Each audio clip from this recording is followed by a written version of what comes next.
General questions, and we move now to First Minister's questions. Question number 1, Ruth Davidson. Thank you. To ask the First Minister what engagement she has planned for the rest of the day. First Minister. Engagement is to take forward the Government's programme for Scotland. Ruth Davidson. Presiding Officer, last week Willie Rennie failed to get a single answer from the First Minister on whether the SNP will support full EU membership in its manifesto. He should have waited a week, because now we have two. Nicola Sturgeon's stated position is to be a full member of the European Union. Her MP's stated position is to leave the common fisheries policy. But full membership of the European Union means full membership of the common fisheries policy. Isn't that the case, First Minister?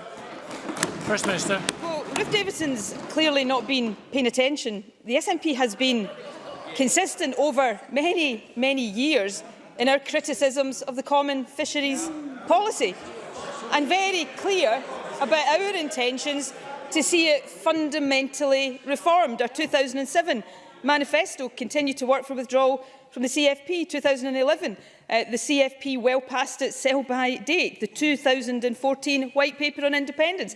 Independence for Scotland in the European Union would give Scotland the opportunity to take a leadership role in reforming the common fisheries policy. So the reality here is it's the SNP that always stands up for Scottish fishing and always will stand up for Scottish fishing. And of course, the uncomfortable truth for Ruth Davidson is that it's successive Tory governments who have sold out the fishing industry. Remember the words. Remember the words. I know Ruth Davidson doesn't want to hear what's coming next, Presiding Officer. Remember the words of the Tories. In the wider UK context, the fishermen must be regarded as expendable. That's the Tory record on fishing. And of course, we know that the Tories are lining up to sell out fishing again, because the Brexit White Paper makes it clear that fishing will just be a negotiating chip in the Brexit talks. So the SNP stands up for fishing, Tories sell them out. Ruth Davidson. Priceless, Presiding Officer. She wants to quote internal SNP documents. Let me quote a document. It's Chapter 13. Chapter 13 of a little thing called the EU Conditions of Membership. And it says it requires the introduction and participation in the common fisheries policy, and it doesn't get much clearer than that. So let's spell out the complete absurdity of the SNP's position here, or should I say the positions. Firstly, it's the SNP's position that Brexit is a terrible threat to Scotland and that fishermen are better off being governed by the EU's hated common fisheries policy. That's the position that Angus Robertson outlined at the weekend when he said, "We're in favour of Scotland being a member state of the European Union and we're in favour of a reformed common fisheries policy." But it's also their Brexit position that Brexit is a sea of opportunity for our fishermen, and that we must avoid any policy, any practice, any regulation or any treaty which could return us to the common fisheries policy. And we know that because on Tuesday, Ailey Whiteford and Mike Weir, two of Mr Robertson's parliamentary colleagues, signed a pledge written by the Scottish Fishermen's Federation saying so. So can I ask the First Minister, is Mr Robertson wrong when he was on the telly at the weekend, or are Ms Whiteford and Mr Weir wrong? Or is it the SNP plan to try and say they're all right so that they think the people are so daft we won't notice? First Minister. Well, Ruth Davidson has managed to hold several different positions on Brexit all by herself.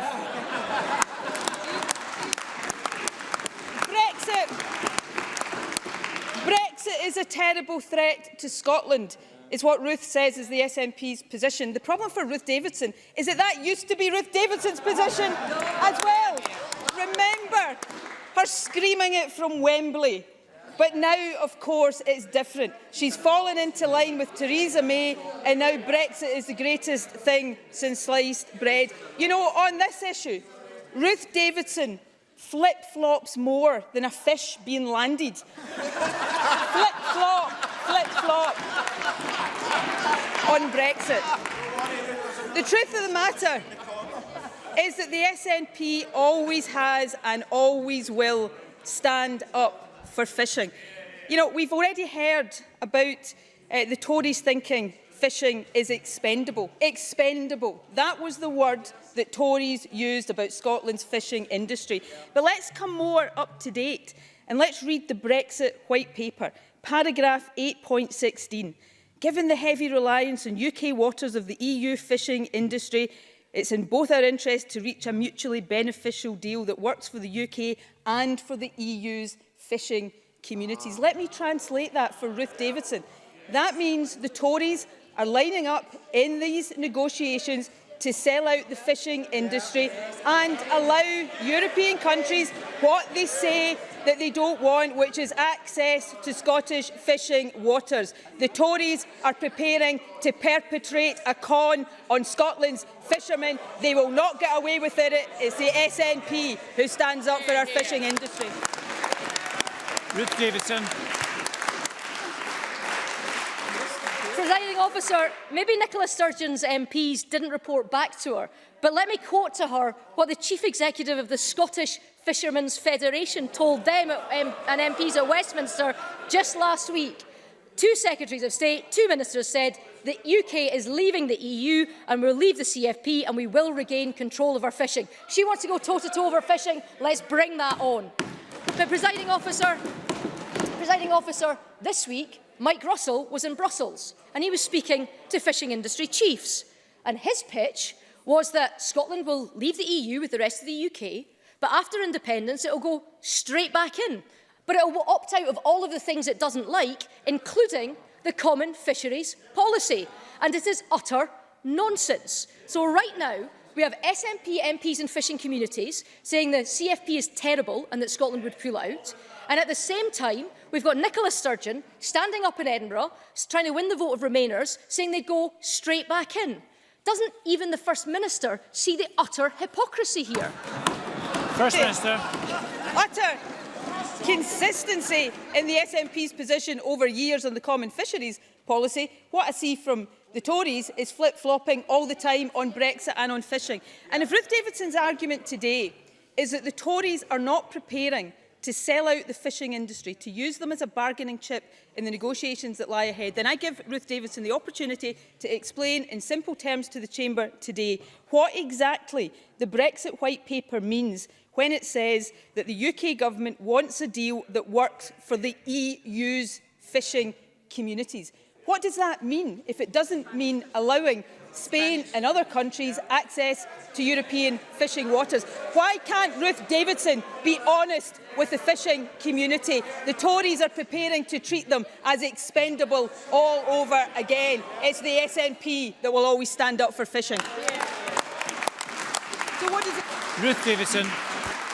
After Brexit, we'll be out of the CFP as members of her party that want to take us back in.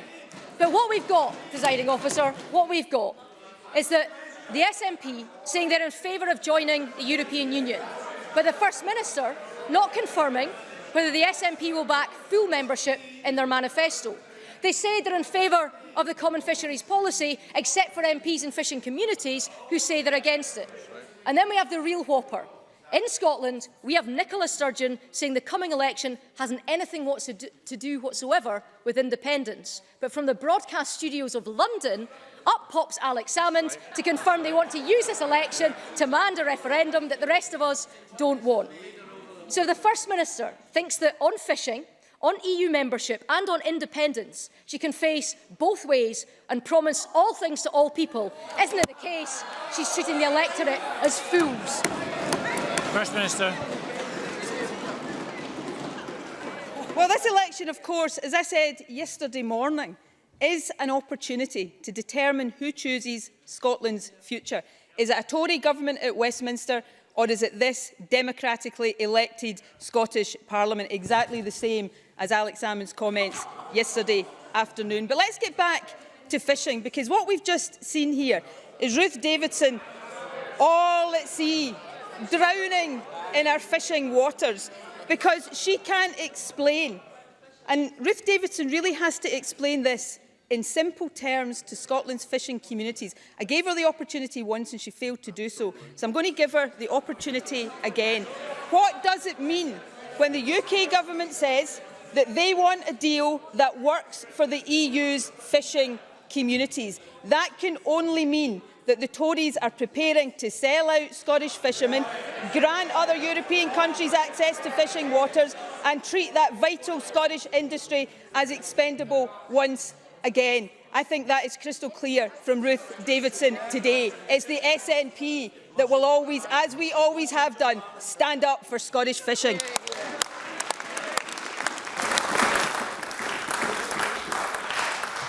Question number 2, Kezia Dugdale.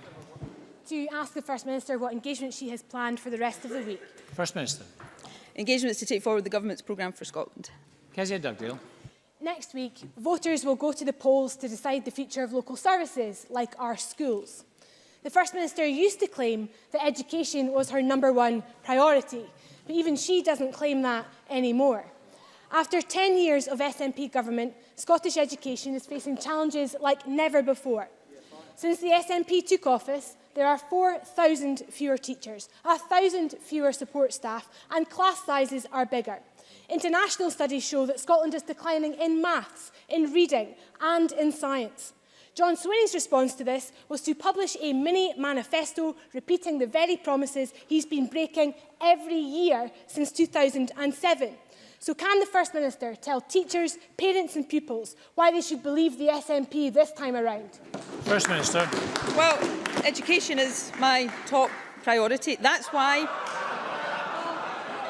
Kezia Dugdale doesn't like to hear this, but that's why right now across Scotland, head teachers and teachers have in their hands £120 million of additional funding. That's why local government services are better off to the tune of £400 million under this SNP government. And I would say to Kezia Dugdale that she has zero, not a shred of credibility left on the issue of local government funding. Because for years, in her local government manifesto, published just days ago, she complains about the council tax freeze, how it's strangling local government services. And yet, of the 8 councils freezing the council tax in this election, you know how many are Labour-led? All 8. This is Stirling. Stirling Labour, freeze your council tax. So don't come here talking about funding for local services when it's your councils failing to raise the money we need for our schools. Kezia Dugdale. From the First Minister, who has cut £170 million out of local services this year alone. And if education was her top priority, then she would be listening to the teachers across Scotland who are crying out for help. Blackhall Primary School in Edinburgh felt the need to email all parents. The email said this: as you may be aware, there is currently a national shortage of teachers. This is making it challenging for head teachers around the country who are trying to fill vacant posts or indeed cover classes. There is a teacher shortage in Scotland. So will the First Minister be honest? How many schools are struggling like Blackhall? Just how many teacher vacancies are there across the whole of Scotland? First Minister. John Swinney, myself, this government, have never shied away from the issue that Scotland, like many countries right now, have an issue with teacher recruitment. That is one of the reasons why we have increased the intake to teacher training, to train more teachers to work in our schools and close the attainment gap. The fact of the matter is, it is this SNP government that is investing in local services. Whatever Kezia Dugdale tries to say, there is £400 million available extra in this financial year for council services. And the question for Labour is this: if they don't think there is enough money for council services, why are there 8 Labour-led councils going into this election promising to freeze the council tax? Maybe Kezia Dugdale will give us a straight answer to that straight question. Kezia Dugdale. In all of that, Presiding Officer, there was no answer to the question that I asked. And I'll give the answer to the First Minister. The reality is that there are 700 teacher vacancies in Scotland, and 400 of them are in our secondary schools, where pupils will begin their exams in just a matter of days. And I can reveal today that the government's own internal documents admit that it could take up to 3 years to fill these vacancies. 3 years for the government to ensure that there are enough teachers to educate our children. 3 years to clean up the mess the SNP have been making for the past 10. 3 years to give our young people a fair chance in life. But we all know Nicola Sturgeon will spend the next 3 years campaigning for independence.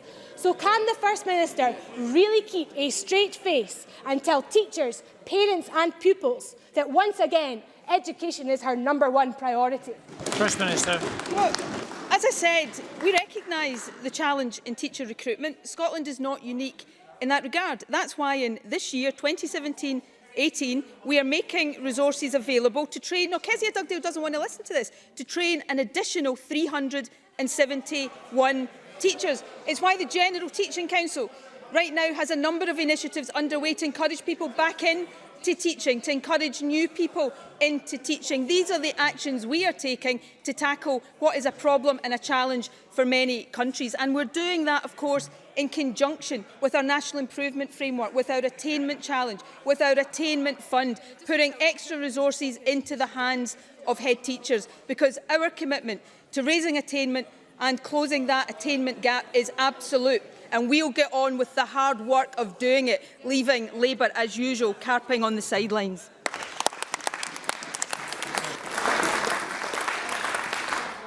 We have a couple of constituency questions. The first from Jenny Gilruth. Thank you, Presiding Officer. The First Minister will be aware that last Thursday Diageo announced plans to cut up to 100 jobs in Scotland, potentially affecting up to 70 workers at their leave-in premises in my constituency. The GMB union has laid the blame squarely at a damaging Tory hard Brexit. What assurances can the First Minister give my constituents, who now potentially face redundancy due to Conservative recklessness? First Minister. Well, obviously I was very concerned to learn that Diageo has begun a consultation with its staff over potential job losses at its sites in Leven and Shield Hall. And I know that this will be an extremely anxious time for the company's employees and their families.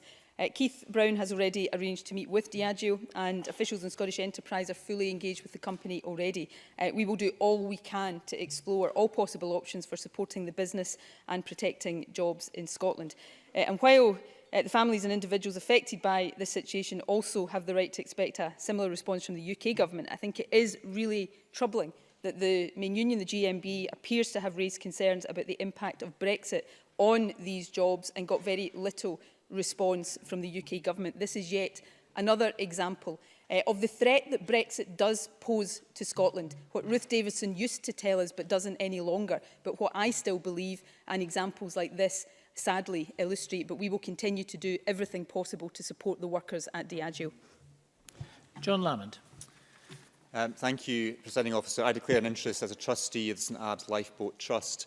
One of the best examples of a community campaign that I've ever seen was the campaign in St Abbs in Berwickshire for the creation of an independent lifeboat when the RNLI withdrew their service. The community rallied together and organised a tremendous fundraising effort to raise the funds needed to establish their own lifeboat service for this important part of the coastline. Lamond, please. When the donations started to roll in, the local St Abbs Community Trust was used to collect the funds whilst the new Lifeboat Trust was set up. The money was then transferred to the new Lifeboat Trust and the new boat was purchased. I had the pleasure of sitting beside the First Minister at the launch of the new lifeboat. On Twitter, the First Minister spoke of this incredible achievement of the community coming together and spoke of what they'd achieved, something special. It now transpires that Scottish Water's business stream have stripped St Abbs Community Trust of their water rates exemption for the community cafe and EBA and the EBA Centre. Now, I've been in correspondence with the SNP's Environment Minister, but she has confirmed that she will not give the exemption for this community trust. Given the exceptional circumstances surrounding this, will the First Minister, unlike her backbenchers, apply some common sense to this? First Minister. Well, this issue has been already drawn to my attention, actually, the situation with a water and sewerage charge of around £900 that has gone to St Abbs Community Trust. On the investigation I've done into the matter so far, this charge appears to be a direct result of their excellent efforts to raise funds for the St Abbs lifeboat, funds that didn't actually belong to the trust, which they held and then transferred to the lifeboat trust account when that account was set up. Given those circumstances, I am hugely sympathetic to the situation they find themselves in, and I have actually this morning instructed my officials to look again at this issue to try to find a solution. I was at the launch of the St Abbs lifeboat. It was a fantastic example of a community coming together in order to preserve a service that is vitally important to life in that community. So, having looked at this, it does seem unfair. That's why I've instructed officials to see what they can do to fix it. That's the kind of action people can expect from an SNP government. Question 3, Patrick Harvie. Thank you. To ask the First Minister when the Cabinet will next meet. First Minister. I think I heard that question. Tuesday. Can I just ask, before Patrick Harvie speaks, I think the reason the First Minister couldn't hear is because the Deputy First Minister was shouting across the chamber in her ear. Can I suggest, I know this is an election time, can I suggest all members are a little bit more respectful to all other members? We hear the questions and the answers. Patrick Harvie. If the Deputy First Minister wants to continue to distract the First Minister, it's no great skin off my nose. Can I say that this week the Scottish Government proposed tax cuts for aviation, which we all know, even though the Scottish Government at first denied it, will increase carbon emissions that are driving climate change, increasing emissions at the time when we should be cutting them radically. Now, even if the First Minister thinks that aviation's damage to the climate can be ignored, it's clear that this tax cut will also be very unfair. Research published by the Green Party has shown just how unfair. Even if the airlines pass the full tax cut on through reduced ticket prices, the highest income households stand to gain far more than anyone else. Of the 90-odd million tax giveaway going to UK leisure passengers alone, the richest 10% of households will gain over 33 million, while the poorest 10% will stand to benefit by just 8.5. While public transport that people depend on every day remains expensive and unreliable, how can it possibly be fair to offer a tax break that drives up both pollution and inequality? First Minister. Well, can I deal with both of those issues? Firstly, the climate change issue, because it is extremely important to this government. We are, of course, meeting our climate change targets, and we have some of the most ambitious climate change targets anywhere in the world. The UK Committee on Climate Change has previously commented on this issue and made the point, and it's a point that I would endorse more generally, that where any policy has a potential adverse effect on emissions, then that increases the responsibility of government to make sure that we balance that in other ways. And our overall ambition to meet those climate change targets is absolute, as a commitment that the government has set. Now, on the wider issue of reducing ADT, and I should say, of course, the discussions and vote in Parliament this week was not on rates of air discount tax. It was about transferring the legal responsibility over this from the Westminster Parliament to the Scottish Parliament. This is about trying to improve the connectivity of Scotland, because we know that improving the connectivity of Scotland is one of the key things we need to do to grow the economy of Scotland. And we all know that growing the economy of Scotland is really important in terms of supporting the public services that all of us rely on. That's why we have to have a balance in our policies. But we have, as Patrick Harvie will be aware, in response to the Finance and Constitution Committee's Stage 1 report, already confirmed that we will commission an independent economic assessment, and that the government will bring forward tax exemptions at Stage 2, so there will be plenty of opportunity for the Parliament to scrutinise the detail of this. But it is important that we get our policies right in the round, so that yes, we are supporting our vital public services, but we are also supporting the economic growth that is so vital to doing exactly that. Patrick Harvie. Well, the vote this week indeed wasn't on rates and bans, and the Green Party will move amendments to introduce some social and environmental principles into that legislation, and we won't vote for it unless those pass. But the First Minister cites the UK Committee on Climate Change, who have argued for a cap on aviation emissions growth. She also says that we need more connectivity. Well, it's perfectly clear from the continuing growth of our existing aviation that air passenger duty has not stopped that growth. Even for routes where rail is a perfectly viable option, we are failing to make sure that it's the affordable choice for people to make. Relentless aviation growth cannot possibly be sustainable. Now, we have visitors today to Parliament who are the most directly affected people by that growth, affected by the noise and pollution from increasing flights here in Edinburgh and those campaigning against an additional runway at Heathrow. The aviation industry itself can well afford to lobby hard, sponsoring lavish events here at Westminster and even at the First Minister's Party Conference. But should we not be listening more closely to those whose lives will be most affected by increased inequality, by increased pollution here at home, and by the effects of climate change around the world? And is it not time that the Scottish Government had a coherent policy on aviation levels, including a cap on the emissions and protection for communities from the direct impacts that they have to live with on a daily basis? First Minister. Well, firstly, trying to find some consensus here. Of course, it's important that all voices are listened to. The Scottish Government has made clear our views that there are, in our view, benefits to Scotland from Heathrow expansion, but it will be for the UK Government in taking forward that policy to answer the questions on the impact on people living around that area and also the impact on the environment. And of course, we will continue to pay very close attention to the answers to those questions and to the case that is made as it develops.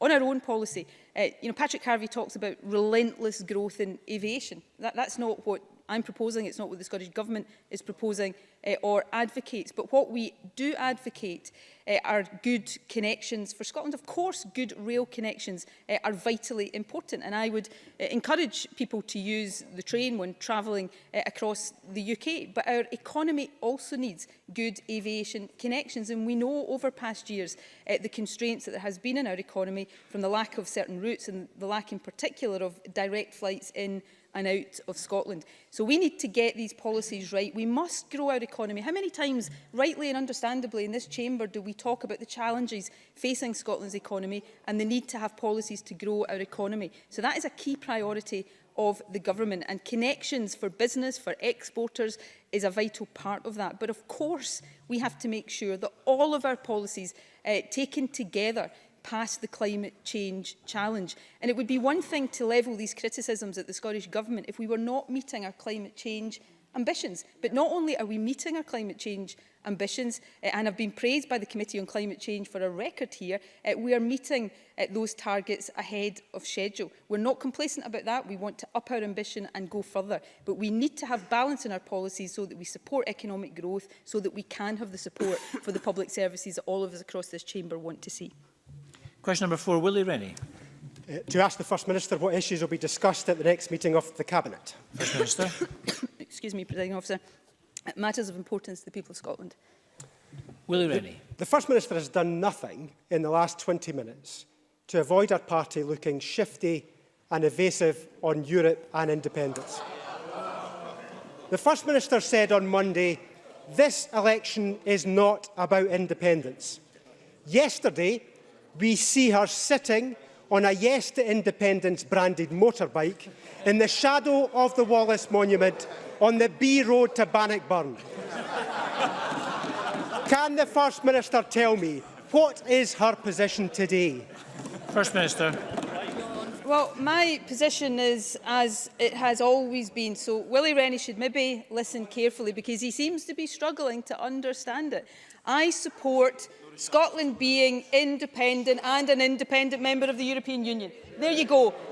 How can Willie Rennie struggle to understand that? And he's right, I did go to Bannockburn yesterday, actually. I went to visit a fantastic heritage project, the restoration, or the attempted proposed restoration of Bannockburn House, where Bonnie Prince Charlie stayed back in those days. So that was a fantastic visit yesterday, and I am proud in this election to be getting out there making the case for a strong opposition to the Tories at Westminster and making the case that on the key questions, independence and other key questions, it should be the voice of this Parliament, this democratically elected Parliament that determines the future of Scotland, not the voice of an increasingly right-wing Tory government at Westminster. Hear, hear. Willie Rennie. Does she really think we're all buttoned up the back?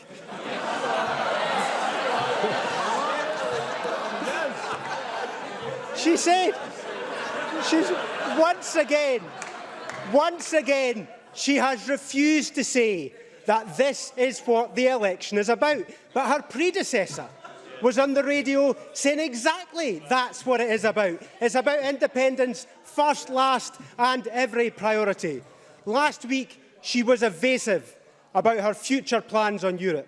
This week, utter confusion about independence, starting with denial and ending with a Hells Angels tour of the Central Belt. Meanwhile, the economy is teetering on the edge of recession. International education rankings have slipped, and the mental health strategy is months behind schedule. She should be ashamed of that record. The best way out of all of this is for her to do just what the majority of people in this country would applaud her for. Why can't she just cancel this divisive independence referendum campaign and get back to her job for Scotland? First Minister. So says the guy that's going around the country arguing for a second EU referendum. I mean, and in direct answer to Willie Rennie's first question, I think most people watching this would start to think that, yes, the Liberal Democrats appear to button up the back. So, Willie, if the cap fits, perhaps you should wear it. But, you know, on a more serious matter, Willie Rennie raises in passing issues like education and the economy and mental health. I agree that these are fundamentally important issues, which begs the question why Willie Rennie didn't take the opportunity of his questions today to actually ask me about any of these matters. He had the opportunity. Here am I, standing here. He can ask me anything he likes, but chooses not to ask me about education, health or the economy. And do you know why that is, Presiding Officer? Because all of the opposition parties here, actually, they're the ones that only want to talk about independence. And why is that? Because it's a smoke screen. It's a smoke screen, Presiding Officer, because none of them are prepared to talk about their own policies or their own record. So let me tell you what I'm going to work in this election to do. I'm going to work to win this election. There's no other party in this chamber prepared to say that that's what they are trying to do.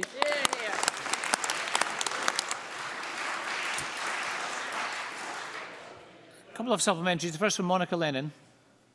Thank you, Presiding Officer. I do have a question on domestic matters. It's about education. The First Minister will be aware that college lecturers are on strike today and they're gathering outside Parliament for a rally this afternoon after ACAS talks on Tuesday aimed at resolving the ongoing industrial dispute failed to reach a solution.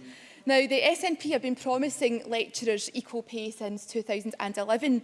Lecturers have already compromised by agreeing to stagger pay harmonisation over 3 years up to 2019. But despite this, the deal that was agreed last year still hasn't been honoured.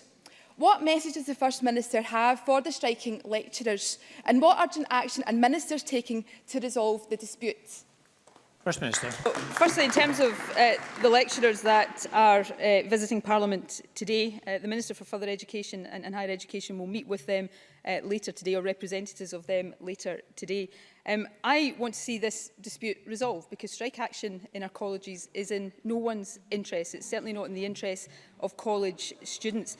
But let me be clear what has happened here. We have put in place, as we were asked to do, arrangements for national bargaining. Now, when you have arrangements for national bargaining, then it then becomes ultimately a matter for the trade union and the employers to resolve. Now, as I understand it, and clearly pay close attention to these matters. This is not actually a dispute about pay. The pay increases have broadly been agreed. This is now a dispute about terms and conditions, about the amount of class contact time and numbers of holidays. So I would encourage certainly the employers to go the extra mile to resolve this dispute, and I hope in discussion with the union they will be able to do that. I think the move to national bargaining is a significant step forward, but once you have governments having to step in to resolve these things, you no longer have national bargaining. So if we want national bargaining that's going to work, then both sides have to be prepared to come to a resolution, and I very much hope that happens and happens very soon. Tavish Scott. Thank you, Presiding Officer. The First Minister will know that farmers and crofters have 3 weeks to make 2017 payment applications. She will also know that the £180 million computer system to make these payments does not work. Given it continues not to work, will she undertake to give her long-suffering officials in department offices across Scotland the tools in order to make their job possible? And that does not include continuing with a computer system that does not work. First Minister. Well, of course, we support our officials working across the country, and officials working on these matters are working exceptionally hard. We will ensure they are equipped with the tools they need to do the job. It is vitally important that payments to crofters and to farmers more generally are paid on time, and Fergus Ewing is very focused on that. I'm very happy to ask Fergus Ewing to meet with Tavish Scott to discuss the action we are taking, to listen to any concerns he continues to have and set out what we're doing to address them. Question number 5, Fulton McGregor. Officer, to ask the First Minister what action the Scottish Government is taking to protect children and young people online. Minister. Last week, the Minister for Children and Early Years launched the Scottish Government's National Action Plan on Internet Safety for children and young people. It contains a range of actions we will undertake, working in partnership with the police, health boards, third sector organisations and, crucially, children and young people themselves. Our approach seeks to help children and young people develop the skills they need to stay safe on the internet and to support parents and carers to be more aware of the potential risks that their children face online. Fulton McGregor. I welcome this development. It is vital that we all do what we can to keep children safe in every aspect of their lives. Can the First Minister advise what role is envisaged for service providers and technology businesses, who clearly also have a key responsibility to protect children from harm online? First Minister. Well, the online industry and, I have to say, social media providers in particular have a key role and a key responsibility in ensuring that children and young people do stay safe online. And I think it is reassuring to see the industry taking its responsibility to protect children seriously through a range of actions and measures, but we should continue where it's necessary to put pressure on the industry to take the action that is appropriate, because there is more for the industry and for providers to do. Indeed, I think there's more we can all do to help keep children safe online. So the action plan that we published last week sets out how the government will take the steps that are for us to take, and I look forward to the industry playing its role fully, working with ministers and other stakeholders to implement its measures. I mean, the internet overwhelmingly is a force for good, and we should embrace that positively. It opens new worlds to children every single day, but the downside are the dangers and the risks that children face, so we must tackle them so that children can continue to enjoy and benefit from the internet in the ways that many of them do. Question 6, Liam Kerr. Thank you, Presiding Officer. To ask the First Minister what the Scottish Government's position is on the accuracy of the GERS figures. First Minister. GERS is a national statistics publication, which means that it has been independently assessed by the UK Statistics Authority to ensure that it meets the Code of Practice for Official Statistics. That code ensures that statistics are of high quality and of public value. GERS estimates the level of public revenue raised in Scotland and the level of public spending for residents of Scotland under the current constitutional arrangements. It is based on a range of estimates and it is not It's not an indication of the finances of an independent Scotland, which of course would be dependent on a range of other factors, including the spending choices and priorities of the government of the day. Liam Kerr. I thank the First Minister for that reply, but she has to say that to those SNP supporters, including members of this chamber, who in recent months have mounted a concerted campaign to undermine and delegitimise GERS. So can she also put on record that GERS are official statistics produced by her government to the highest standards, and that those who denigrate the figures are, including in this chamber, as a matter of fact, simply wrong? First Minister. Well, can I recommend to the member that when he comes here and asks a question, he actually manages to listen to the answer.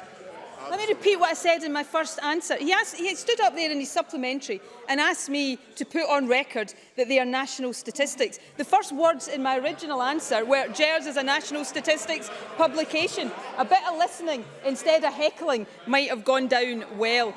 The point I'm making, simple point I'm making is this, is that GERS doesn't tell us anything much about the finances of an independent Scotland. And it's not just me that says that. The Fraser of Allender Institute says that GERS reflects current constitutional arrangements. And of course we have a leading anti-independence campaigner who himself said in radio recently, nobody suggests that the GERS figures show what a future independent Scotland would look like. So yes, they are official statistics. Official statistics are known for being high quality and of public value. They have a range of estimates underpinning them, as everybody is aware of, but crucially they reflect the position in Scotland, as the Fraser of Allender Institute says, under current constitutional arrangements, not under independence. Question number 7, Alec Rowley. Presiding Officer, to ask the First Minister what action the Scottish Government will take to ensure that older people receive the free personal care payments that they are entitled to in light of research by Age Scotland, which suggests that thousands are missing out due to delays in assessing and arranging care. First Minister. Well, Age Scotland's figures show that 95% of older people assessed as needing care receive the services they need within 6 weeks, and the majority of assessments for older people with critical or substantial needs are actually conducted within 2.5 weeks. Now, that said, no one should have to wait longer than necessary to receive their care package. That's why we continue to work closely with councils to make provision even better than it already is. Alec Rowley.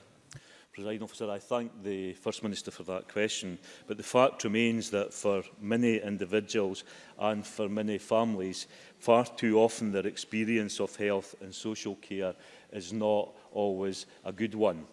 It was Pope Francis, Presiding Officer, who said, "Where there is no honour to the elderly, there is no future for the young." Being able to provide support and care for older people in Scotland at the point where they need that support and that care must be the accepted will of every Scottish Government. Will the First Minister agree to set up a review that will examine the progress to date in rolling out integrated health and social care, looking at what is working, what is not working and why it's not working, and building on best practice across Scotland to ensure that every individual who needs health and social care is able to access it? First Minister. Well, I agree very strongly actually with the sentiments behind Alec Rowley's question. How we care for our older people is very often the mark of a civilised society, which is why I think we should all be proud of free personal care in this country, and we should also all be proud that the vast majority of older people get good high quality care, and they get it timorously upon an assessment that says that they need that care. Yes, there are still some individuals for whom that is not the experience, and we must and we are determined to continue to work to resolve that. It's exactly for that reason that we did take the step as a government, a step that no previous government was prepared to do, to formally, by statute, integrate health and social care. It's also why, as Alec Rowley is aware, we are now doing, again, the very difficult thing that governments have shied away from for a long, long time, of transferring money from acute health services into social care and community care, in recognition of the fact that it's those services that are absolutely essential for individuals, particularly older people, but also essential when it comes to relieving the pressure on our acute health service. Alec Rowley asked for a review. I would say to him that the progress of integration is under constant monitoring and review and will continue to be so. It is absolutely the right thing to do. Initiatives of that magnitude clearly will have challenges along the way. But I already speak on a regular basis to people working in both health and social care in different parts of the country who point to improvements that are already being made because of that integration. So we're delivering, or we, the people out there working in these services, are delivering a high quality service for the vast majority of older people. And our determination, working with local authorities, the health service and voluntary organisations who are absolutely crucial here as well, is to make sure that that's the experience for absolutely every single older person in Scotland. Christine Graham. Thank you, Presiding Officer. As the First Minister is aware, the introduction of free personal care in 2002 has saved, over the 15 years, tens of millions to the Treasury because they're not required to pay out attendance allowance. Tens of millions that could have gone towards free personal care. Does the First Minister agree with me that it's ironic, indeed hypocritical, that in the same breath as the Tories defend their cruel rape clause and demand the Scottish Government provides funding to support victims of that callous clause, they refuse to pay out savings that we have made in this Parliament through our compassionate policies? First Minister. Christine Graham is absolutely right. It remains something of a national scandal that the UK Government clawed back attendance allowance from Scotland following the introduction of free personal and nursing care under a previous administration in 2002. And Christine Graham talks, I think she said, I may have misheard her, about the tens of millions of pounds that have been lost to this government as a result of that move by past and current UK governments. Let me tell her exactly how much that is over the past 15 years. It now amounts to £600 million. More than £500 million that rightly should be here in Scotland helping to support our older people that is now currently in the pockets of the London Westminster Treasury. Now, that policy, I have to say, was started by a Labour UK government, but it's been continued by a Tory UK government. So if either of those parties now wants to say that they stand up for pensioners, although that will be difficult from the Tories, who are preparing to abandon the triple lock on pensions, of course. But if either of these parties want to come here and talk about what more we need to do for older people, then their support for this government trying to get that money back for Scotland would certainly be overdue, but it would be very welcome indeed. Thank you. That concludes First Minister's questions. Point of order, Ms Davison. Presiding Officer, during this edition of First Minister's Questions, Nicola Sturgeon made a number of claims. One of them was that there wasn't a fag paper between her and Alex Salmond's position on whether this general election is or is not about independence. And the second, in response to Willie Rennie, was that only the opposition wants to talk about independence. I'm wondering if the First Minister is aware that at the exact time she was making those statements, her predecessor, Alex Salmond, was on Sky News and is quoted as saying that this general election, one of the issues will be whether to back our Parliament's right to decide when we have an independence referendum, and that it would reinforce the mandate of Holyrood to do so. And I'm just wondering, Presiding Officer, if the First Minister would like to reconsider her quotes in light of this embarrassing intervention by her predecessor at the time that she was speaking. Sorry, First Minister. It's a point of order for the Chair. It's a point of order for the Chair, not for debate. Can I just suggest that these matters are best pursued outside this chamber? Excuse me, Mr Fitzpatrick. It's a point of order. It's a question for the Chair to rule on. As I do rule, it's not a point of order. These are debating points to be conducted in a general election context outside this chamber. The point has been made. There is not, I'm sorry, it is not to open up a debate. It's a question for the Chair. That's not a point of order. We're finished decision. We're finished FMQs. We'll move on to members' business now. I would ask members to leave the chamber quietly. And it's members' business in the name of Neil Findlay.